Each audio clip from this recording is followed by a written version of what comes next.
Jane, something that's, it's not news to anyone, but the last couple of years have been pretty big, right? I mean, there's a whole list of things which I don't want to go into and, give them more airtime than they've had. But it's been a big couple of years, and it's caused a lot of mixed feelings, fear about the future, anxiety around our place in the world, uncertainty.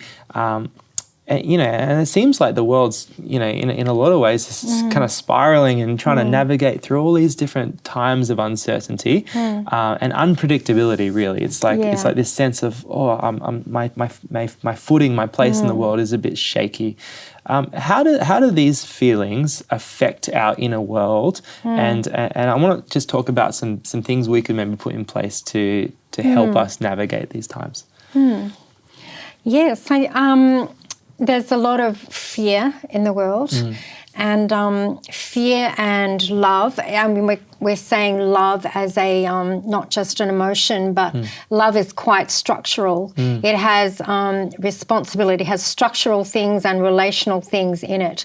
And if we split those, we become all relational and visionary and trying to do life without structures that keep us grounded and habits and things that we do every day. They give us a sense of security, a sense of stability, structures and habits.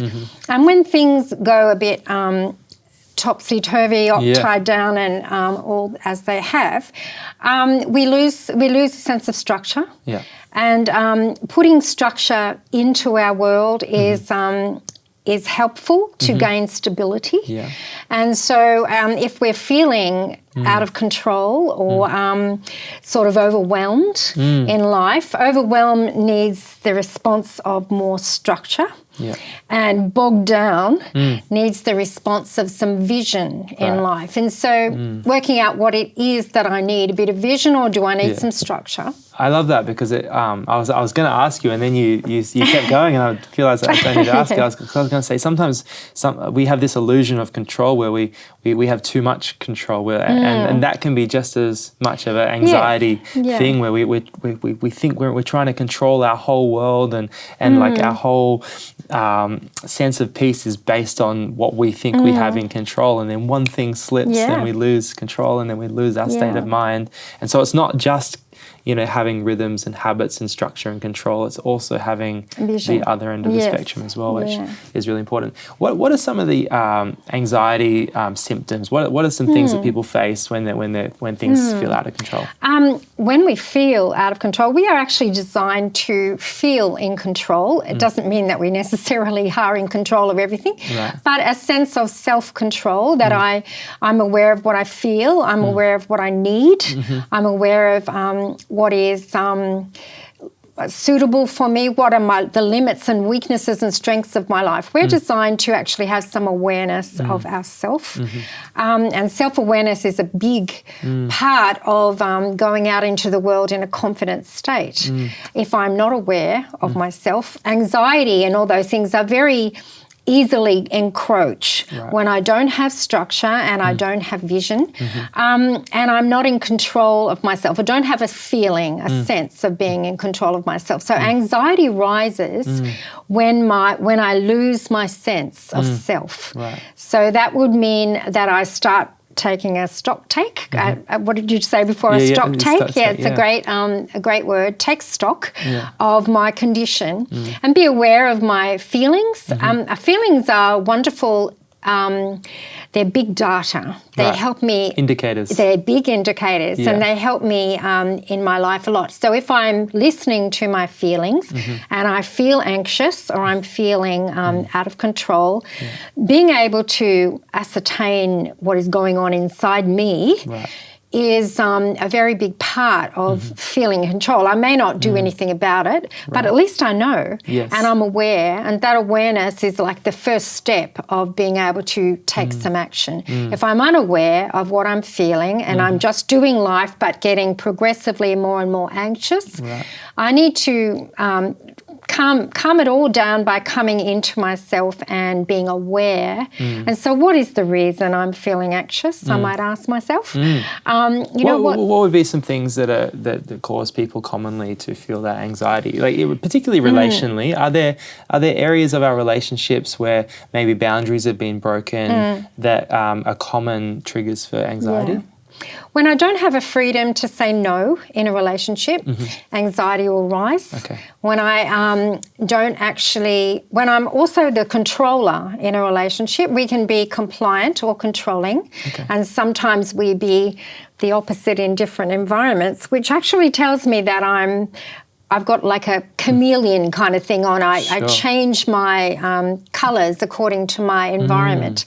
That's a broken antenna, a broken boundary. I need to be the same everywhere because I take me with me, and I am who I am wherever I am. And if I'm changing myself to suit environments and things like that, very stressful, really. And anxiety will rise in those circumstances. Yeah, well, no, I think it's so important to actually understand where this is coming from to actually be able to do the appropriate steps, right? Yeah, to move forward. For me, with the last couple of years, even I felt anxious at times, anxious about the future, anxious about life and what life holds. What are some daily rhythms and habits and some of those structures we can put in place to help us, avoid falling into those traps? Actually, it's the very simple things in life. I get up and I brush my hair and clean my teeth. Right. Like all the other sort of very simple things in life that I do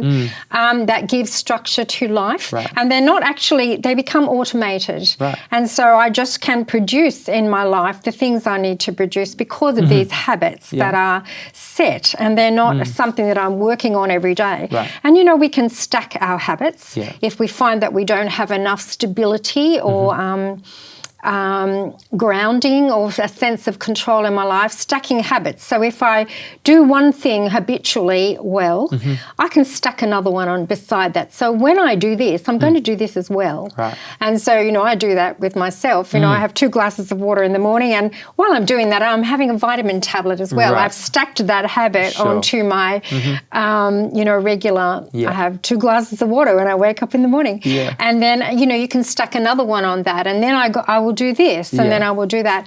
This stability that we get from habits that become automated is very powerful because it becomes our capacity. Right. And if our capacity is, we're feeling weak in our capacity, increasing structure can work very well, and we might be out of control in our structures. We actually don't have any structures. Right. That's not a good recipe for the love zone, the zone that is responsible and free.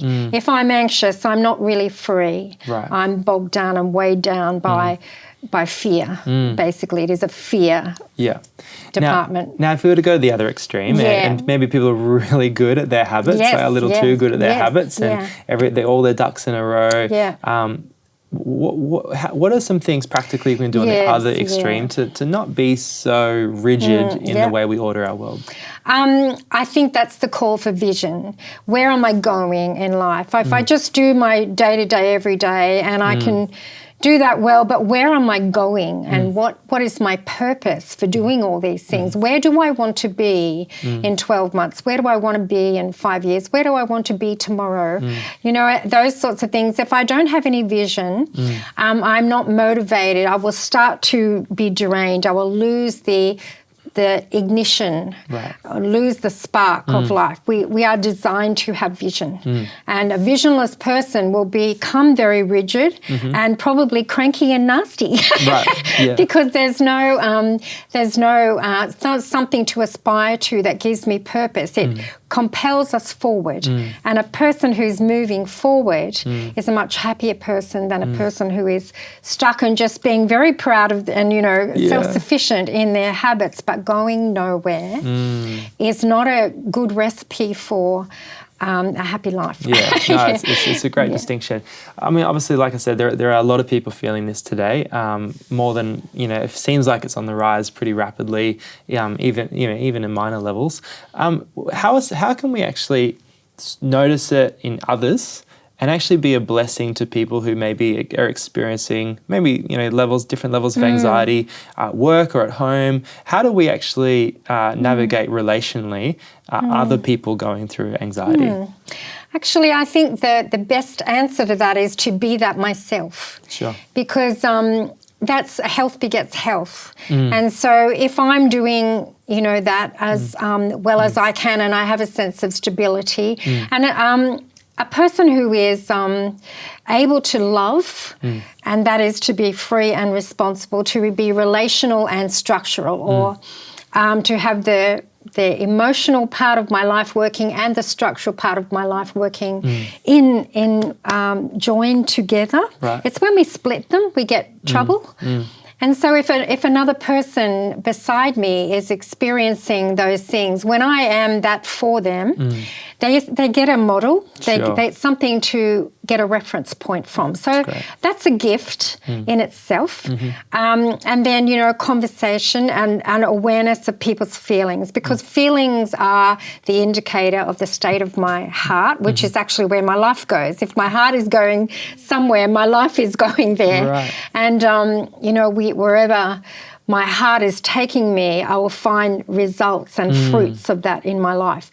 So therefore, having good conversations with people that really are about their emotional world, if that's an obvious thing that's not working well. Yeah. And objectively, we don't have to be upset by another person's upsetness. Yeah, sure. That ability to separate is a healthy model. Yeah, it's really good. I love that thought, and I think it's a great place to finish on. It is health begets health. Yes. And that's in every sphere, right? It's at work, home, family, internal, external. Yes. If we get some healthy roadmap, a healthy pathway, healthy perspectives in place that help set those things up, it's going to bring health in our internal and external world. It's amazing.